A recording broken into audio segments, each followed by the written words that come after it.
Alright guys, back with another video. So Jasmine Lane posted a clip here from Pierre today at a press conference, it looks like. And it says, Poilievre reads a quote from Mark Carney's book to prove what he has in store for Canadians. Now this is a very, very smart move.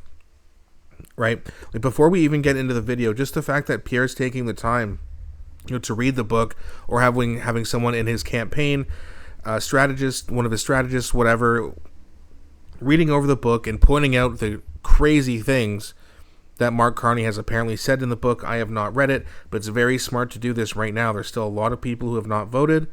So let's take a look and see what he has to say. Hopefully he exposes them here. He won't stop with taxing gas-powered vehicles. He wants to get rid of those vehicles altogether. Listen to the quote from his book, which he wrote just 4 years ago. Carney wrote that we need to, quote, use the regulatory policy to frame the future direction of our economy, such as explicit timetables to phase out internal combustion engines. These measures are critical, he says, and that's exactly what he plans to do. The Liberals have set a deadline to ban new gas-powered vehicles altogether by 2035, but that ban is phased in starting next year. In other words, this is not a tomorrow problem, this is a now problem.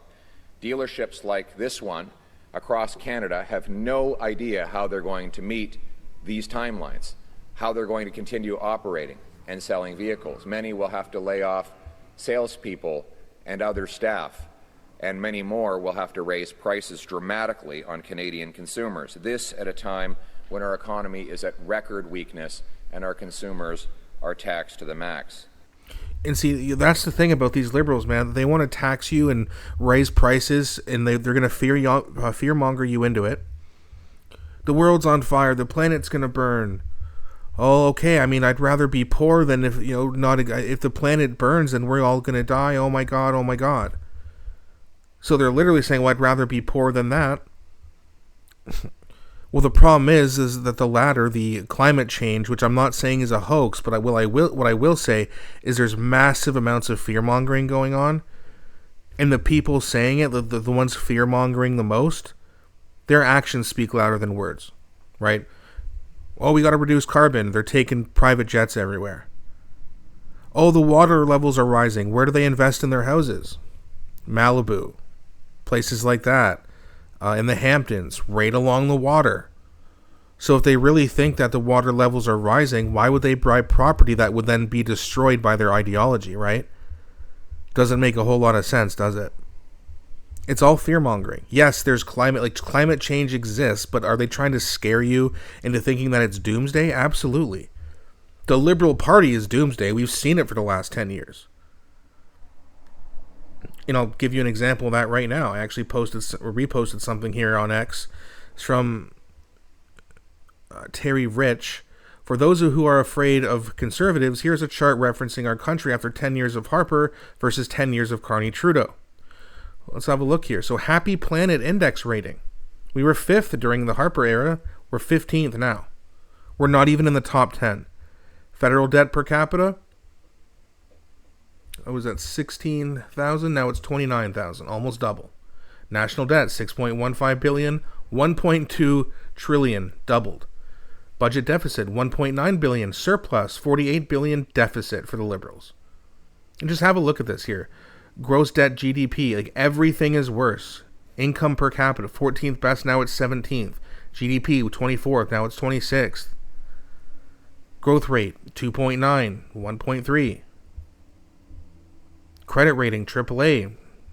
Now it's AA, downgraded. Corruption ranking, 10. Now it's 15. You could argue it's a lot lower than that, too.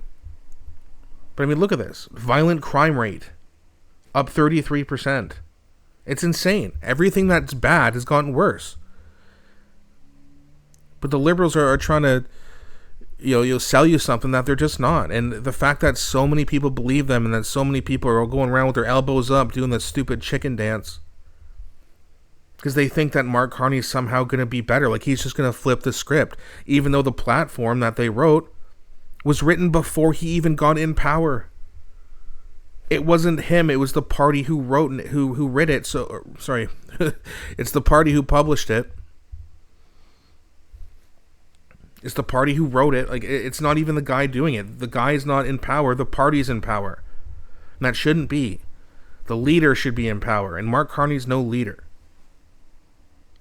He's a follower. He's an advisor. He's an economic. And he's a banker.